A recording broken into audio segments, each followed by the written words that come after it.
یہ اس قرآن کے پھل موجود ہے نا، یہ ابو بکر عمر عثمان اور علی کون ہے؟ اس لیے کہ عام طور پر آج کل ہمارے ہاں یہ خیال پھیلا ہوا ہے کہ یہ تورات اور انجیل کے پڑھنے کا کوئی فائدہ نہیں، کوئی ضرورت نہیں، ایمان بھی رسالت نہیں، بدعات کو جنم دے گا، عید میلاد نبی بنا دیجیے اور کچھ عشقیہ اشعار کہہ دیجیے، نعتیہ اشعار کہہ دیجیے، اللہ اللہ خیر صلی اللہ، یہ اکثر و بیشتر منافقین اسی طرح کے تھے۔ حضور کی آمد سے پہلے سب بھٹک رہے تھے، کوئی حقیقت واضح نہیں تھی۔ یہ وہ کتاب ہے، کتاب موعود ہے، جس کی پیشن گوئیاں تورات اور انجیل میں موجود تھی، لا ریب فیہ، اس میں کوئی شک نہیں، ہر فارمولا غیر نئے، تبدیل نئے۔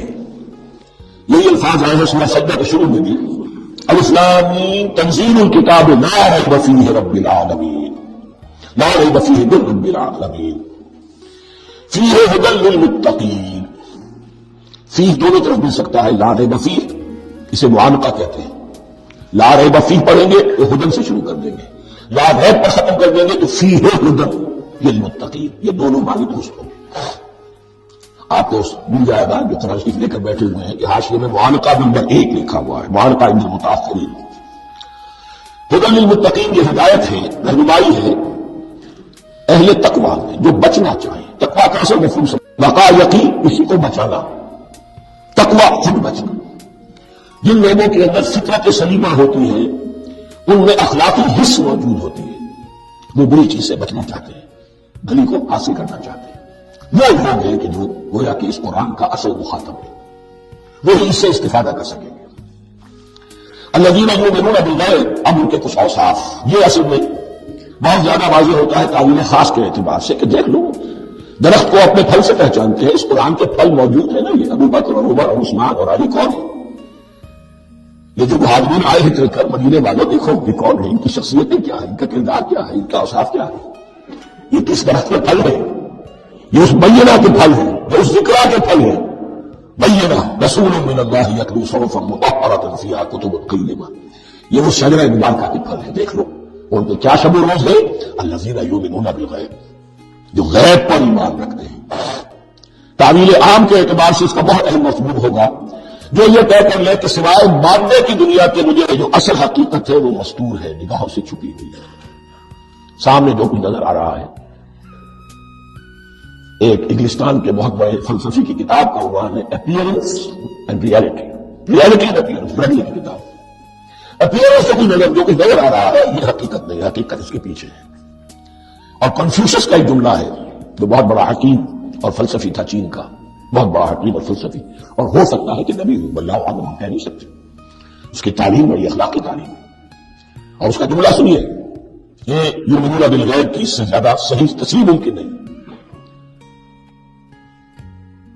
There are certain things, there's nothing more real than what cannot be seen, and there's nothing more certain than what cannot be heard. وہ حقائق جو آنکھوں سے نہیں دیکھے جا سکتے اور کانوں سے نہیں سنے جا سکتے، ان سے زیادہ یقینی اور واقعی حقائق کا کوئی نہیں۔ There's nothing more real than what cannot be seen, and there's nothing more certain than what cannot be heard. الذین یؤمنون بالغیب وَيُقِيمُونَ الصَّلَاةَ، نماز قائم کرتے ہیں، وَمِمَّا رَزَقْنَاهُمْ يُنْفِقُونَ، اور جو کچھ ہم نے انہیں دیا ہے اس میں سے خرچ کرتے ہیں، خیر میں، بھلائی میں، نیکی میں، ابنائے گاؤں کی حاجات کو رفع کرنے میں، لوگوں کی تکلیفیں دور کرنے میں، خود اللہ کے لیے، اللہ کی رضاجوئی کے لیے، اللہ کو قرض حسنہ دیتے ہوں گے۔ وَالَّذِينَ يُؤْمِنُونَ بِمَا أُنزِلَ إِلَيْكَ وَمَا أُنزِلَ مِن قَبْلِكَ، اور وہ کہ جو ایمان رکھتے ہیں اس پر بھی جو آپ پر نازل کیا گیا ہے، محمد صلی اللہ علیہ وسلم، اور اس پر بھی کہ جو آپ سے پہلے نازل کیا گیا۔ یہ بہت اہم الفاظ ہے، اس لیے کہ عام طور پر آج کل ہمارے ہاں یہ خیال پھیلا ہوا ہے کہ یہ تورات اور انجیل کو پڑھنے کا کوئی فائدہ نہیں، کوئی ضرورت نہیں، کوئی ضرورت نہیں کی حد تک تو شاید بات صحیح ہے، لیکن کوئی فائدہ نہیں، یہ بالکل غلط ہے۔ یہ ابتدا ہے قرآن کو اس قدر اہتمام کے ساتھ کہا جا رہا ہے، ایمان صرف قرآن پر نہیں، اس پر بھی جو اس سے پہلے نازل کیا گیا۔ اور سورہ نساء کی آیت، اور سورہ نساء نازل ہوئی کہیں جا کر سن 6 ہجری میں، یا ایھا الذین آمنوا آمنوا باللہ ورسولہ والکتاب الذی نزل علی رسولہ والکتاب الذی انزل من قبل۔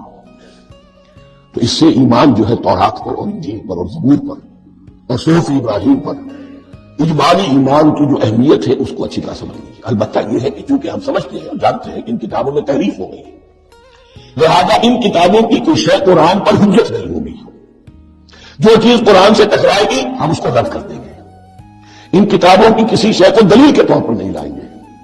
لیکن جہاں قرآن مجید کی کسی بات کی نفی نہ ہو رہی ہو تو بہت سے حقائق ہمیں ان کتابوں ہی سے ملتے ہیں. انبیاء کے مابین جو زبانی ترتیب ہے، کرونالوجیکل آرڈر جو ہے، وہ تو ہمیں تورات سے ملتا ہے، قرآن میں تو نہیں. قرآن میں کبھی حضرت نوح کا ذکر بعد میں ہے، حضرت موسیٰ کا پہلے. وہاں تو کسی اور پہلو سے ترتیب آتی ہے، لیکن وہاں ہمیں تاریخ ملتی ہے ابراہیم کی، اسحاق کی، یعقوب کی، انبیاء بنی اسرائیل کی، موسیٰ کی، عیسیٰ کی. یہ ساری چیزیں تو اس کی اہمیت جو ہے اس کو سمجھ لیجیے.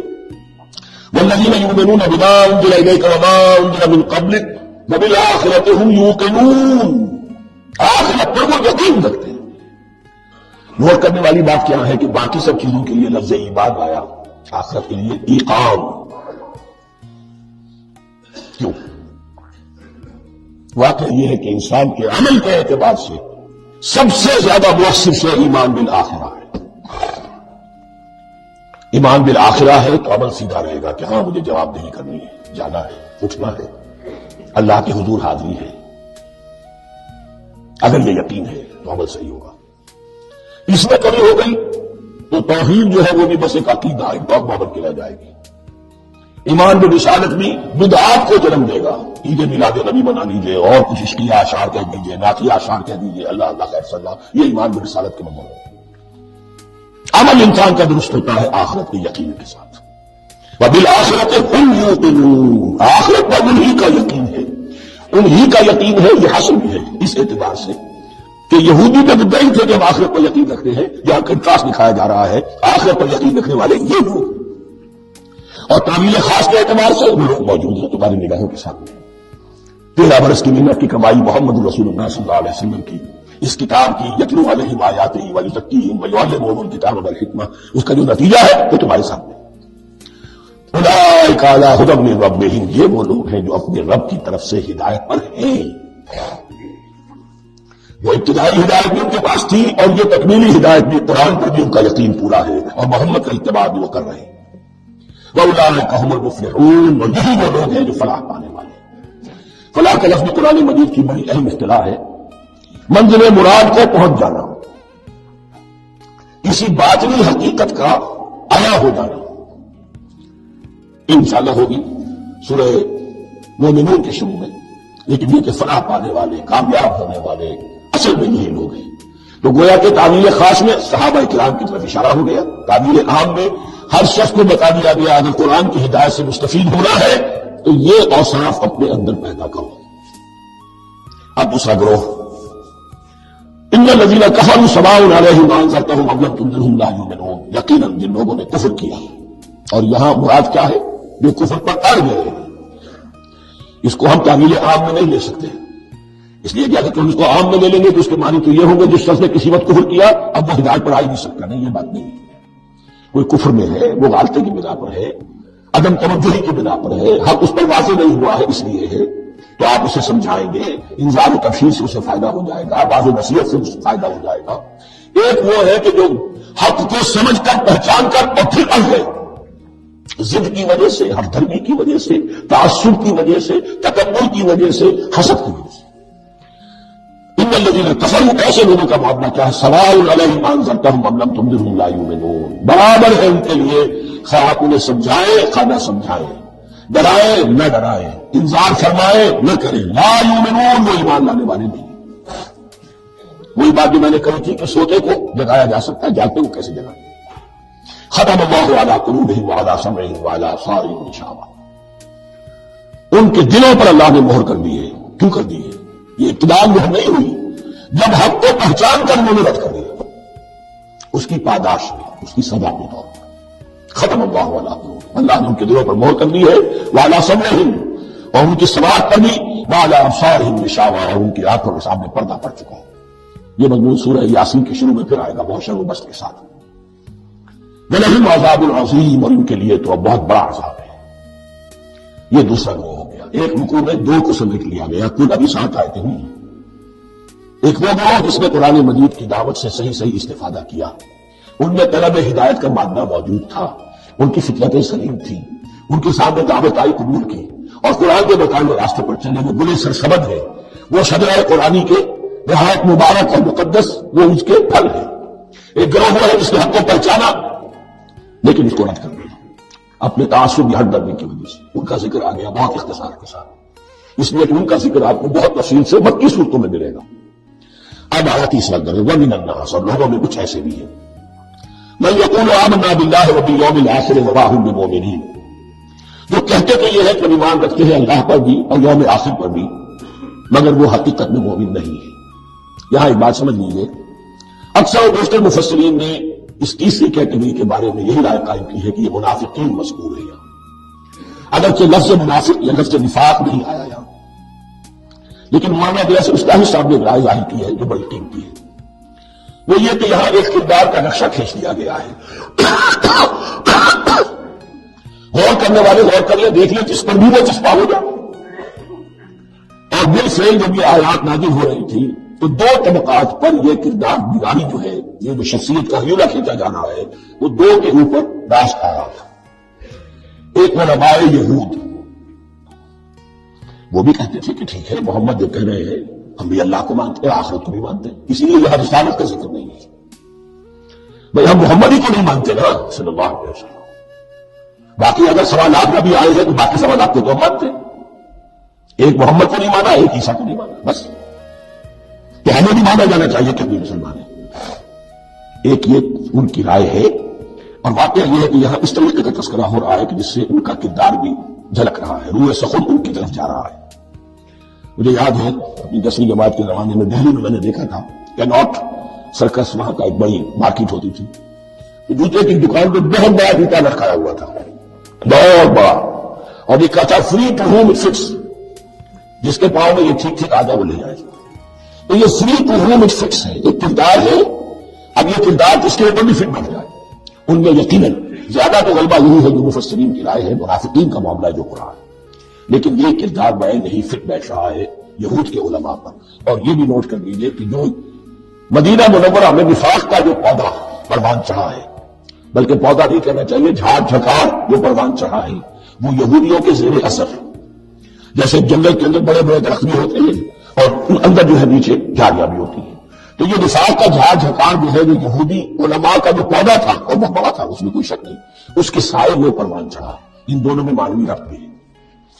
وَمِنَ النَّاسِ مَن يَقُولُ آمَنَّا بِاللَّهِ وَبِالْيَوْمِ الْآخِرِ وَمَا هُم بِمُؤْمِنِينَ، اور لوگوں میں سے کچھ ایسے بھی ہیں جو کہتے تو یہ ہے کہ ہم ایمان رکھتے ہیں اللہ پر اور یوم آخر پر، لیکن وہ مومن نہیں ہے۔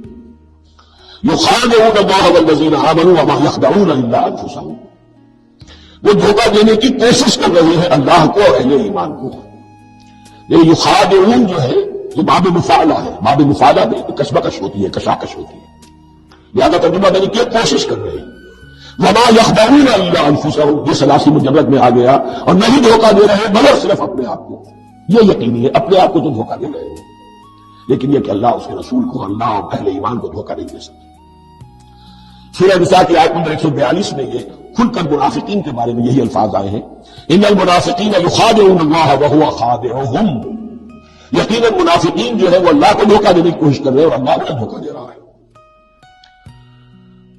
فی قلوبہم مرض، ایک لفظ اور رہ گیا، وما یشعرون، انہیں اس کا شعور نہیں ہے۔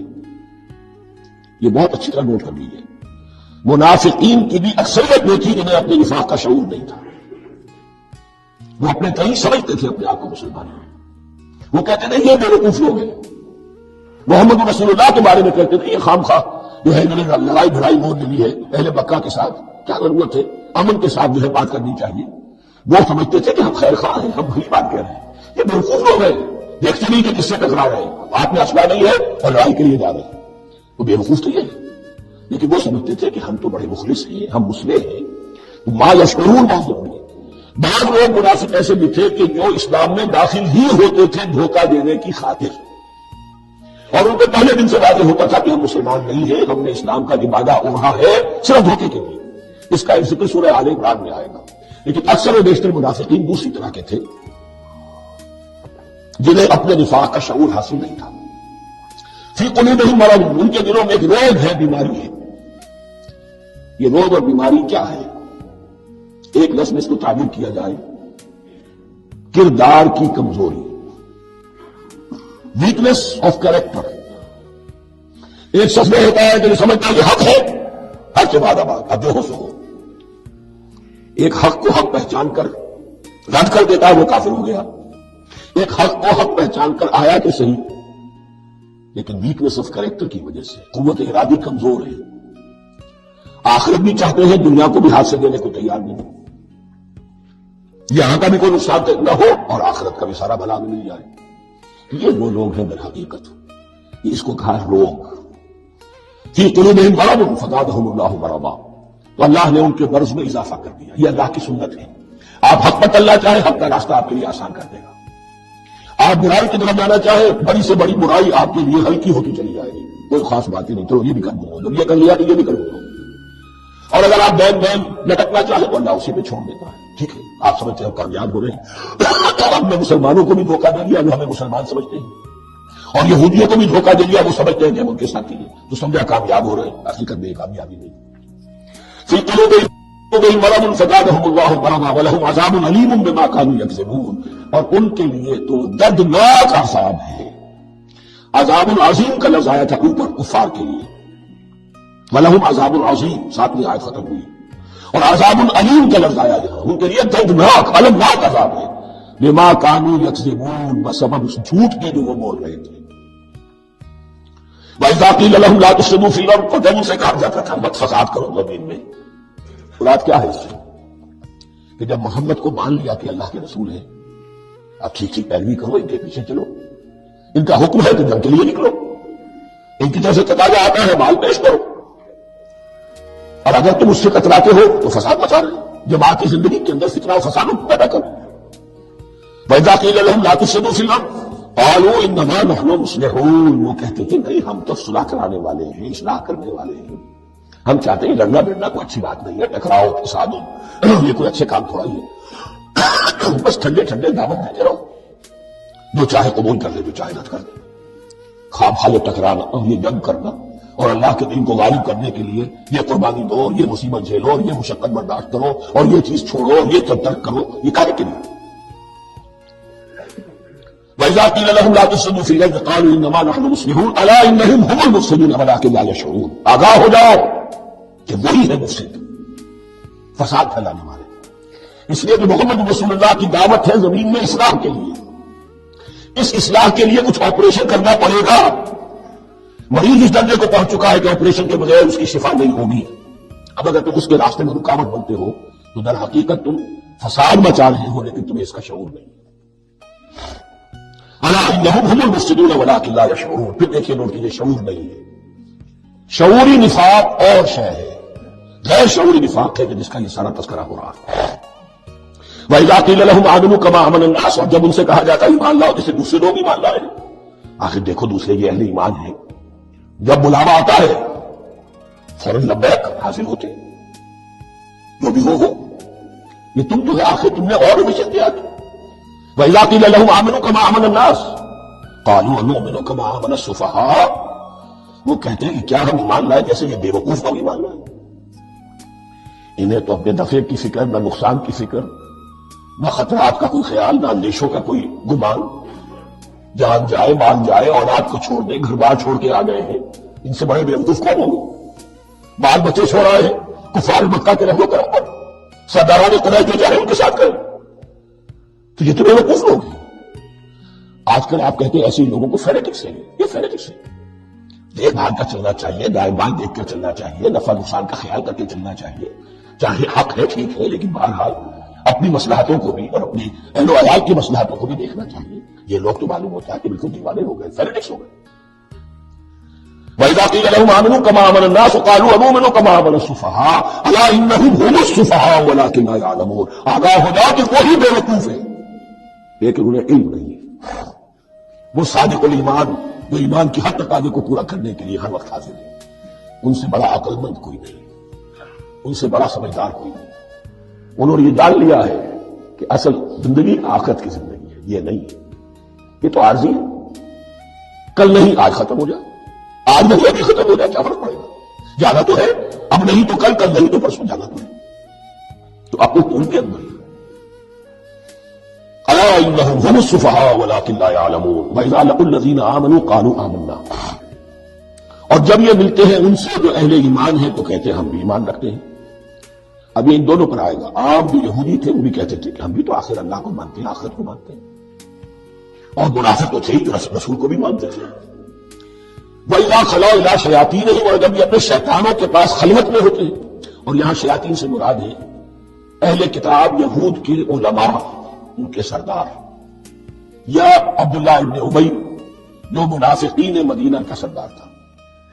اگر وہ کبھی ملامت کرتا دیکھو تم تو معلوم ہوتا بالکل مسلمانوں میں شامل ہی ہو گئے پوری طرح سے, تمہیں کیا ہو گیا, تم ہر بات مانتے ہو. اب انہیں یہ کچھ نہ کچھ اپنی وفاداری کا یقین دلانے کے لیے کہنا پڑتا تھا, نہیں ہم انہیں بیوقوف بنا رہے ہیں, ان سے ذرا تمسخر کر رہے ہیں, ہم ہیں آپ کے ساتھ, فکر نہ کریں. اسی لیے یہ دو منہ ہونا, نفق کہتے ہیں سرنگ کو جس کے دو دروازے ہوتے ہیں, باقی زیر زمین ہے. نافقہ گوہ کا بل ہے, یہ دو دروازے رکھتا ہے, دو اس کے منہ رکھتا ہے کہ ادھر سے اگر کتا داخل ہو جائے شکار کے لیے تو ادھر سے نکل بھاگے, ادھر سے آئے تو ادھر سے نکل بھاگے. تو دو منہ انسان, یہ در حقیقت جس کو پھر سورہ نساء میں کہا گیا لا الہ الا اللہ ولا الہ الا اللہ, نہ ادھر کے ہیں نہ ادھر کے, مذبذبین بین ذالک, اس کے درمیان مذبذب ہو کر رہ گئے. یہ شیطان کا لفظ سمجھ لیجئے, اس کے دو رائے ہیں کہ یہ شطنہ سے بنا ہے یا شات سے بنا ہے, شین الف کوئے یا شین تو نون. شطنہ کے معنی تباہ ادا کو بہت دور ہو گیا, شیطان سے مراد جو اللہ کی رحمت سے بہت دور ہو گیا. اور شاتا یشیتوں کے معنی ہے احتراق غضباً و حسداً, کوئی شخص غصے اور حسد کے اندر جل رہا ہو, وہ شاتا یشیتو ہے. اس سے فعلان کے مدن پر, رحمان کے مدن پر, غضبان کے مدن پر, شیطان یعنی وہ کہ جو حسد اور غضب کی آگ میں جل رہا. تو یہ ایک تو شیطان وہ ہے جو جنات میں سے ہے, جس کا نام عزازیل تھا پہلے, اب ہم اسے ابلیس کے نام سے جانتے ہیں. وہ ایک شیطان ہے, جنی ہے. پھر یہ کہ جو بھی اس کے پیروکار ہیں دنیا میں, انسانوں میں سے ہو یا جنات میں سے ہو, وہ بھی شیاطین ہیں. اسی طرح اہل کفر اہل زیغ کے جو بڑے بڑے سردار ہوتے ہیں ان کو بھی شیطان سے تعبیر کیا گیا. وَإِذَا خَلَوْا إِلَىٰ شَيَاطِينِهِمْ قَالُوا إِنَّا مَعَكُمْ, اور جب وہ خلوت میں ہوتے ہیں, علیحدگی میں ہوتے ہیں اپنے شیاطین کے پاس, سرداروں کے پاس, کہتے ہیں ہم تو آپ کے ساتھ ہیں, انما نحن مستہزئون, یہ تو ہم ان مسلمانوں کو بیوقوف بنا رہے ہیں, ان سے استہزاء کر رہے ہیں, تمسخر کر رہے ہیں. ہم تمسخر میں کہہ دیتے ہیں کہ ہم بھی آپ کے ساتھ ہیں. آمنا اللہ یستہزئ بہم ویمدہم فی طغیانہم یعمہون. حقیقت کیا ہے کہ اللہ ان کا مذاق اڑا رہا ہے اور ان کو ڈھیل دے رہا ہے کہ وہ اپنے عقل کے اندھے پن میں بڑھتے چلے جائیں. اللہ تعالیٰ جیسا میں نے اس کی رسی دراز کرتا ہے, کچھ تو غلط راستے میں جائے گا, جاؤ بھائی, فوراً تو نہیں پکڑتا, اگر فوراً پکڑ تو سیدھا ہو جائے گا, چلتے جاؤ, جانا ہو چاہتے جاؤ. ان کو بھی رسی دراز کر رہا ہے اللہ. لیکن یہ کہ اللہ یستہزئ بہم, یہ سمجھتے ہیں کہ مسلمانوں کا مذاق اڑا رہے ہیں, اصل میں مذاق ان کا اڑ رہا ہے اللہ کے نزدیک. وَيَمُدُّهُمْ فِي طُغْيَانِهِمْ يَعْمَهُونَ. اب یہاں ذرا نوٹ کر لیجیے, یہ دو لفظ آئیں گے, عین میم اور ہا, امر ایک ہی ساتھ. ایک ہے عین میم اور یا, امر. تو عین اور میم تو مشترک ہے, اے یا آخر میں فرق ہوگا. عین میم اور ہا ہوگا, اس کے معنی عقل کا اندھا, دل کا اندھا. آنکھیں تو ہے لیکن دل کا اندھا ہے, عقل کا اندھا ہے. اور عین میم یا جو آنکھوں کا اندھا, عمیون اندھے, آما اندھا. تو یہاں فرمایا انا معکم انما نحن مستہزئون, اللہ یستہزئ بہم ویمدہم فی طغیانہم یعمہون. اللہ ان کو اس جو ان کے عقل کے اندھے پن میں جو یہ بڑھتے چلے جا رہے ہیں, اللہ بھی ان کی رسی دراز کر رہا ہے تاکہ یہ جہاں تک جانا چاہتے چلے جائیں. اولئک الذین اشتروا الضلالۃ بالہدی, یہ وہ لوگ ہیں کہ جنہوں نے ہدایت کے عوض گمراہی خرید لی ہے. یہ تو بڑا پیارا انداز ہے. ایک شخص کے سامنے دونوں آپشنز تھے, ایک نے گمراہی کو چھوڑا, ہدایت لے لی, چاہے قیمت دینی پڑی, تکلیفیں اٹھانی پڑی, آزمائشوں میں سے گزرنا پڑا, قربانیاں دینی پڑی, ہدایت لی. اور ایک شخص نے ہدایت دے کر گمراہی لے لی. آسانی تو ہو گئی, فوری تکلیف سے تو بچ گئے, لا الہ الا اللہ ولا الہ الا اللہ دونوں طرف سے اپنے آپ کو بچا لیا. لیکن حقیقت میں سب سے زیادہ گھاٹے کا سودا یہی ہے. اولئک الذین اشتروا الضلالۃ بالہدی, ہدایت دے کر اور ضلالت خرید لی. فما ربحت تجارتهم, تو ان کی تجارت ان کے حق میں ہرگز مفید نہیں ہوئی. اب یہاں بھی دیکھیے, را اور ہا, ربح اس کے معنی نفع, صحیح نفع, جائز نفع. را با اور ما, ربا, وصول, وہ بھی اضافہ ہے, وہ بھی بڑھت نہیں ہے, لیکن وہ حرام ہے. ایک ہے تجارت کے اندر جو نفع ہو جائے وہ ربح ہے, را با اور ہا یہ نفل ہے، بدائش دفع. را با اور ما، ربا یہ کیا ہے؟ یہ سود ہے، یہ حرام. را اور با مشترک ہے، آگے ہا آگے اور با اس کا فرق ہے. فما ربحت تجارتهم وما كانوا مهتدين، ان کی تجارت ان کے حق میں ہرگز مفید نہیں ہوئی اور نہیں ہے اب یہ ہدایت پانے والے. مثلہم، اب یہاں دو تمثیلیں آ رہی ہے بڑی پیاری. پہلی تمثیل ہے کفار کے بارے میں، دوسری تمثیل ہے یہ بین والے لوگوں کے بارے میں. پہلوں کے لیے کیا تمثیل ہے؟ مثلہم کمثل الذی استوقد نارا، ان کی مثال اس شخص کی سی ہے جس نے آگ روشن کی. ایک نقشہ کھینچا جا رہا ہے. اندھیری شب ہے، جدا اپنے قافلے سے ہے تو، تیرے لیے ہے میرا شعلہ نواقد دی. اندھیری شب ہے، قافلہ بھٹک رہا ہے. کچھ لوگ بڑی ہمت کرتے ہیں، اندھیرے میں بھی ادھر ادھر سے لکڑیاں جمع کرتے ہیں اور آگ روشن کر دیتے ہیں. لیکن اس وقت جب آگ روشن ہوتی ہے کچھ لوگوں کی بینائی سلب ہو جاتی ہے. پہلے وہ اندھیرے میں اس لیے تھے کہ روشنی نہیں تھی، اب وہ اندھیرے کے اندھیرے میں رہ گئے کہ روشنی تو خارج میں آ گئی، اپنے اندر کی روشنی گل ہو گئی، بصارت سلب ہو گئی. یہ مثال ہے ان کفار کی کہ حضور کی آمد سے پہلے سب بھٹک رہے تھے، کوئی حقیقت واضح نہیں تھی، قافلہ انسانیت بھٹک رہا تھا اندھیری شب میں. محمد رسول اللہ آئے، انہوں نے آگ روشن کر دی، اب راستہ کھل گیا، ہدایت واضح ہو گئی. لیکن کچھ ضد یا تعصب یا تکبر یا حسد کی بنیاد پر کچھ لوگوں کی اندر کی بینائی ظاہر ہو گئی، تو وہ تو ویسے کے ویسے بھٹک رہے ہیں جیسے پہلے اندھیرے میں تھے، ویسے جب اندھیرے میں روشنی میں آنے والے تو وہ ہے، دیکھ لو جن کا ذکر سب سے پہلے ہوا ہے.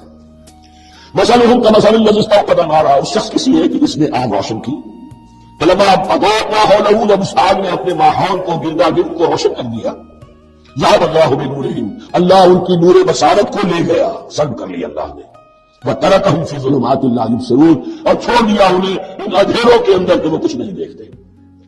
صم بکم عمی فہم لا یرجعون، اسم کہتے ہیں بہری کو، سم جمع ہے اس کی سمن. اب کمو کہتے ہیں گونگے کو، بکم اس کی جمع ہے. آبا کہتے ہیں اندھے کو، عمی اس کی جمع ہے. یہ بہرے ہیں، گونگے ہیں، اندھے ہیں، فہم لا یرجعون، اب یہ لوٹنے والے نہیں. یہ کون ہے؟ ابو جہل ہے، ابو لہب ہے، ولید بن مغیرہ ہے، عقبہ بن ابی معیط ہے. یہ سب کے سب ابھی زندہ ہے جب یہ آیات نازل ہو رہی ہے. ابھی تو غزوہ بدر ہوگا سن 2 ہجری میں، اور اس میں یہ سب جو ہیں وہ اسیر جہنم ہوں گے، ابھی تک تو ہے نا. یہ لوگ ہو گئے اس کی مثال. مثلهم كمثل الذي استوقد نارا فلما اضاءت ما حوله ذهب الله بنورهم وتركهم في ظلمات لا يبصرون صم بكم عمي فهم لا يرجعون. اب دوسری مثال، او كصيب من السماء، یہ بڑی زور کی بارش برس رہی ہے آسمان سے. فيه ظلمات، اس میں اندھیرے بھی ہے، ورعد اور گرج ہے، وبرق اور بجلی چمک رہی ہے.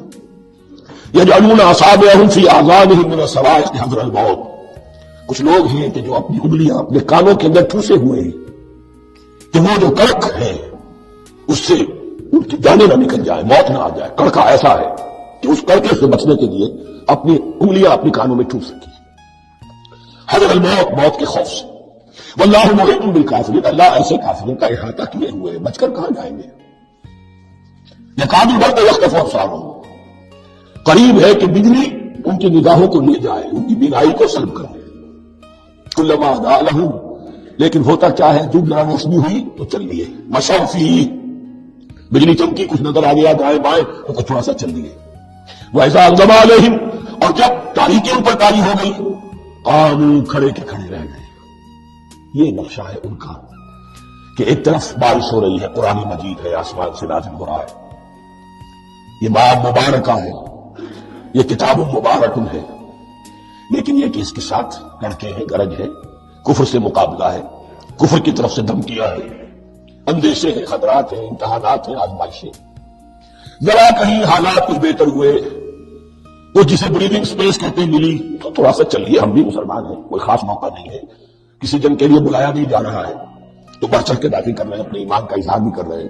جیسے کہ آزمائش آئی چھٹک کر کھڑے کے کھڑے رہ گئے. وَلَوْ شَاءَ اللَّهُ لَذَهَبَ بِسَمْعِهِمْ وَأَبْصَارِهِمْ، اللہ چاہتا تو ان کی سماعت اور بصارت کو بھی سلب کر لیتا. لیکن اللہ کا قانون نہیں ہے، جو جہاں رہنا چاہے اس نے آزادی ارادہ دی ہے انسان کو. تم اگر مومن صادق بن کر رہنا چاہتی ہو اس کو آسان کر دے گا تمہارے لیے. تم نے اپنے تعصب کی وجہ سے اپنے تکبر کی وجہ سے کفر کا راستہ اختیار کیا, اللہ اس کو کھول دے گا. تم بیچ میں لٹکنا چاہتے ہو لٹکتے رہو, اللہ تعالیٰ جو ہے جبرن کسی کو نہ حق پہ لائے گا نہ جبرن کسی کو باطل پر لے کر جائے گا. اس لیے کہ جبر اگر ہو تو پھر امتحان کا معاملہ ختم, پھر جزا اور سزا بیکار ہے, غیر منطقی ہے, غیر معقول ہے. ان اللہ علی کل شیء قدیر, یقیناً اللہ تعالیٰ ہر چیز پر قادر ہے. یہ دو رکوع اس اعتبار سے کہ انسانی شخصیتوں کا سمجھنا, اور جیسا کہ میں نے عرض کیا تعمیل عام ذہن میں رکھیے, جب بھی کبھی کوئی دعوت حق اٹھے گی, اگر وہ بات ایک دم کھل کے کوئی حق کی دعوت ہے اور اس میں انقلابی رنگ ہے کہ باطل سے پنجہ آزمائی کرنی ہے, باطل کو نیچا دکھانا ہے, حق کا غلبہ کرنا ہے, تو یہ تین قسم کے افراد لازماً ہمیشہ وجود میں آ جائیں. ان کو پہچاننا, ان کے کردار کی جو اصل جو اس کے پیچھے پس منظر ہے اس کو جاننا بہت ضروری ہے. میں وقفہ کر رہا ہوں. الرحمن الرحیم. اب جو تیسرا رکوع آ رہا ہے سورہ بقرہ کا, اس میں قرآن کی دعوت کا خلاصہ ہے. قرآن کیا ماننے کی دعوت دیتا ہے, اس کی پکار کیا ہے. جیسا کہ میں عرض کر چکا ہوں 2/3 قرآن پہلے نازل ہو چکا ہے پس منظر میں ہے. ہمارے لیے اس ترتیب مصحف کے اعتبار سے وہ قرآن بعد میں آئے گا, ترتیب نزول کے اعتبار سے وہ پس منظر میں موجود ہے. لیکن چونکہ یہاں پر مصحف کے اندر یہاں سے آغاز کیا جا رہا ہے, لہذا اس کا خلاصہ جو ہے وہ بے لباب یہ ایک رکوع میں, اور قرآن کے فلسفے کا اور اس کے بعد نہایت ہی اہم جو موضوعات ہیں اور مسائل ہیں ان کا ذکر پھر چوتھے رکوع. ابھی ہم تیسرا رکوع پڑھ رہے ہیں. یا ایھا الناس اعبدوا ربکم الذی خلقکم والذین من قبلکم لعلکم تتقون. اے لوگوں, بندگی اختیار کرو اپنے اس رب کی, اپنے اس مالک کی جس نے تمہیں پیدا کیا, اور نہ صرف تم کو پیدا کیا, تم سے پہلے جتنے لوگ گزرے انہیں بھی پیدا کیا تاکہ تم بچ سکو. یہ قرآن کی دعوت کا خلاصہ ہے, اور یہ نوٹ کر لیجیے یہ تمام انبیاء رسول کی دعوت نہیں تھی. اب جب پڑھیں گے سورہ اعراف پڑھیں گے, سورہ شعراء پڑھیں گے, ایک ایک کا نام لے کر ان اعبدوا اللہ واطیعوہ, ہر رسول کی دعوت یہ تھی اللہ کی بندگی کرو, میری اطاعت کرو. یا قوم اعبدوا اللہ ما لکم من الہ غیرہ, اے میری قوم کے لوگوں اللہ کی بندگی کرو, تمہارا کوئی الہ معبود اس کے سوا نہیں ہے. پھر یہ قرآن جو ہے عبادت رب انسان کی تخلیق کی غایت ہے. وما خلقت الجن والانس الا لیعبدون, ہم نے جنوں اور انسانوں کو پیدا اس لیے کیا ہے کہ ہماری بندگی کریں. لیکن یہاں ایک فرق بہت بڑا ہے. تمام رسولوں کی دعوت یہی ہے, محمد رسول اللہ کی بھی یہی ہے, لیکن بڑا فرق کیا ہے. باقی تمام رسولوں کی دعوت آپ کو ملے گی یا قوم, اے میری قوم کے لوگوں, یہاں ہے یا ایھا الناس, اے بنی آدم, اے بنی او انسان. معلوم ہوا کہ تمام رسول حضور سے پہلے صرف اپنی اپنی قوموں کی طرف آئے. پہلے اور آخری اور کامل رسول ہے اللہ کے محمد صلی اللہ علیہ وسلم, جن کی دعوت آفاقی ہے. یا ایھا الناس, یا قوم نہیں, یا ایھا الناس اعبدوا ربکم الذی خلقکم والذین من قبلکم. اس میں دلیل بھی آ گئی کہ عام طور پر لوگ جو ہے غلط راستے پر اس دلیل سے لگے رہتے ہیں کہ ہمارے آباء و اجداد کا راستہ یہی تھا. تو بھائی جیسے تم مخلوق ہو ایسے وہ بھی تو مخلوق تھے, جیسے تم خطا کر سکتے ہو وہ بھی تو خطا کر سکتے تھے. لہذا یہ نہ دیکھو کہ آباء و اجداد کا راستہ کیا تھا, دیکھو یہ کہ حق کیا ہے.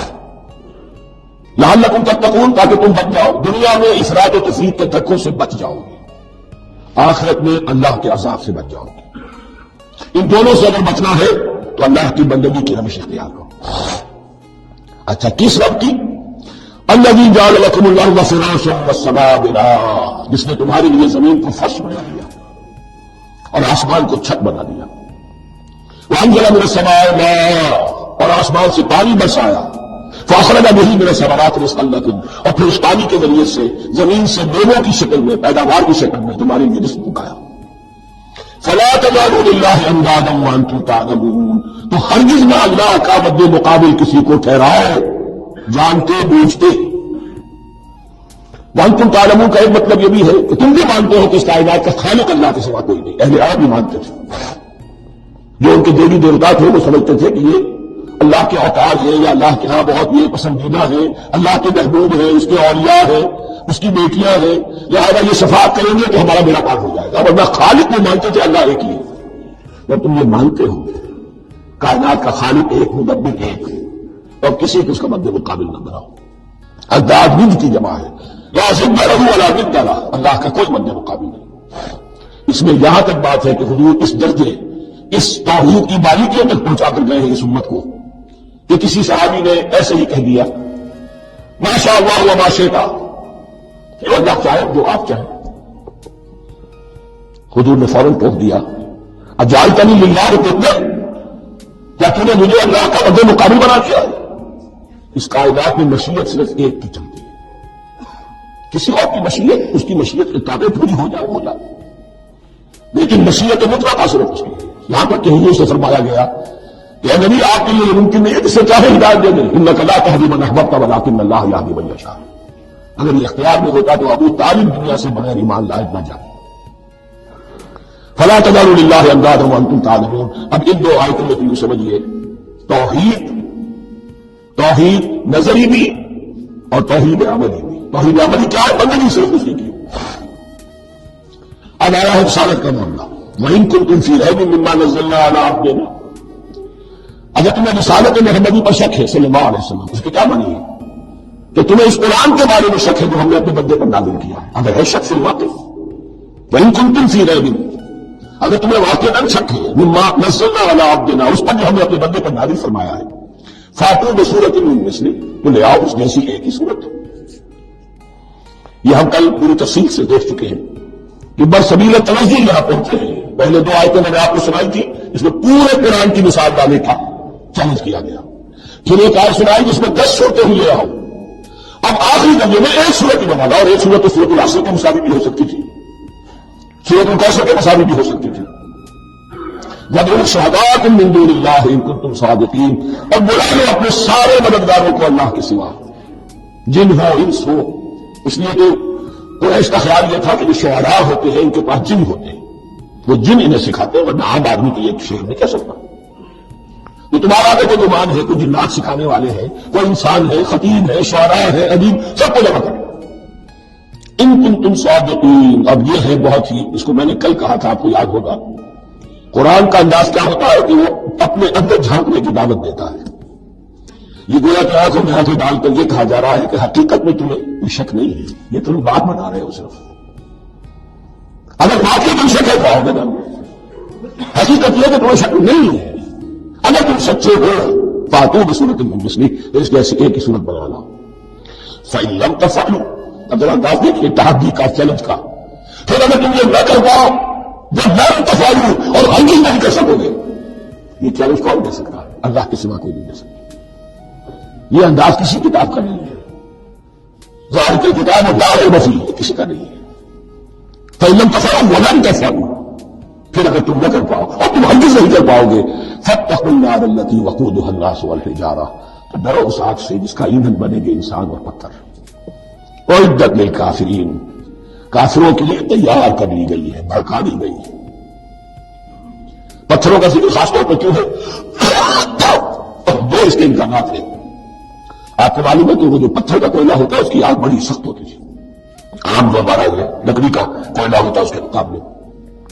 اور دوسرے یہ بھی کہ چونکہ انہوں نے جو معبود تلاش کرتے تھے وہ پتھر کے ہوتے تھے. تمہارے ساتھ ہی تمہارے معبودوں کو بھی جھونکا جائے گا، وہ بھی جلیں گے، تاکہ تمہاری حسرت کے اندر اضافہ ہو. ان سے ہم دعائیں نہ کرتے تھے، ان کے سامنے باتیں دیکھتے تھے، ان کے سامنے ڈنڈوت کرتے تھے، ان کو جنابے چڑھاتے تھے. اب یہاں گویا کہ ایمان باللہ توحید، ایمان بالرسالت اور ایمان بالآخرت. فاتقوا النار التي وقودها الناس والحجارة اعدت للكافرين وبشر الذين آمنوا وعملوا الصالحات، اور بشارت دے دیجیے نبی ان لوگوں کو کہ جو ایمان لائے اور جنہوں نے نیک عمل کیے، ان لهم جنات تجری من تحتها الانہار، کہ ان کے لیے وہ باغات ہیں کہ جن کے دامن میں ندیاں بہتی ہوں گی. لفظی ترجمہ ہوگا جن کے نیچے ندیاں بہتی ہوں گی. مراد اس سے کیا ہے؟ عام فطری باغ وہ ہوتے تھے کہ جس میں ذرا اونچائی پر جو ہے درخت لگے ہوئے ہیں اور دامن میں ندی بہ رہی ہے، اس سے خود بخود جو ہے اریگیشن، نیچرل اریگیشن ہو رہی ہے، درختوں کے جڑوں تک پانی پہنچ رہا ہے. باہر ترجمہ آپ مرضی کریں، ان کے نیچے ندیاں بہتی ہوں گی یا یہ کہ جن کے دامن میں ندیاں بہتی ہوں گی. کلما رزقوا منها من ثمرۃ رزقا، جب بھی کبھی انہیں دیا جائے گا کوئی پھل رزق کے طور پر کھانے کے لیے جنت میں، قالوا هذا الذي رزقنا من قبل، وہ کہیں گے یہ تو وہی شے ہے جو ہمیں پہلے بھی ملتی تھی۔ اس کا ایک مفہوم یہ ہے، یہ جو نزل ہے ابتدائی جو ہے دعوت ہے، ابتدائی ضیافت جو ہوگی اس میں وہی چیزیں کہ جو معروف ہے جانی پہچانی، یہ رمان، یہ دیکھیے یہ انار آ رہا ہے خوبصورت، یہ انگور ہے خوبصورت، یہ نخیل ہے، یہ نخل ہے، یہ رطب ہے، لیکن ذائقے کے کوئی نسبت و تناسب بھی نہیں ہوگا۔ وہ کہیں گے وہی شے ہے جو ہمیں پہلے ملتی تھی، وہ تو بھی متشابہ، مجھ مشابہ تو ہوگی وہ، لیکن ان کے ذائقے میں زمین و آسمان کا فرق ہوگا۔ اور ایک یہ بھی مفہوم لیا گیا کہ آخرت میں جنت میں بھی وہی میوے ملتے رہیں گے، لیکن ان کا ذائقہ بدلتا رہے گا، شکل وہ ہوگی لیکن ذائقہ وہی رہے گا، جس سے انسان کی طبیعت بڑھ جاتی ہے ایک ہی شے کو کھاتے ہیں۔ وَلَهُمْ فِيهَا أَزْوَاجٌ مُطَهَّرَةٌ، ان کے لیے ہوں گے اس میں بہت ہی پاک باس، نہایت پاک کی ہوئی بیویاں ہوں گی، ازواج مطہرۃ، وَهُمْ فِيهَا خَالِدُونَ، اس میں رہیں گے ہمیشہ ہمیشہ۔ یہ تو تین جو اصول ہیں دین کی دعوت ایمان، توحید اور رسالت اور بعد، ایمان باللہ، ایمان بالرسول، ایمان بالآخرہ۔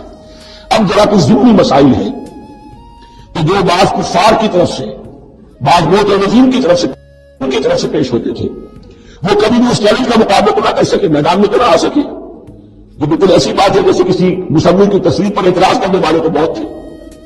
جب کہا گیا کہ ذرا یہ نیلے کرے اس کو ٹھیک کر دیجیے، بے شاپ کے ہاتھ میں دیتا ہوں، پاشا پیچھے ہٹ گئے، تو کوئی صورت قرآن کے مقابلے میں پیدا وہ تو ان کے لیے ممکن نہیں تھی، لیکن ادھر ادھر سے اعتراضات کرنے کے لیے جو زبانیں کھلتی تھی ان میں سے ایک اعتراض نقل کیا جا رہا ہے۔ وہ یہ تھا کہ وہ کہتے تھے کہ قرآن مجید میں مکھی کی تشبیہ آئی ہے، تو بڑی حقیر سی ہے، اعلیٰ کلام ہو اور اعلیٰ متکلم ہو ایسے حقیر چیزوں کا تذکرہ نہیں کرتا۔ بیت العنکبوت مکھی کا بھی ذکر ہے قرآن میں، اتنی حقیر شے، یہ کوئی اعلیٰ کلام نہیں۔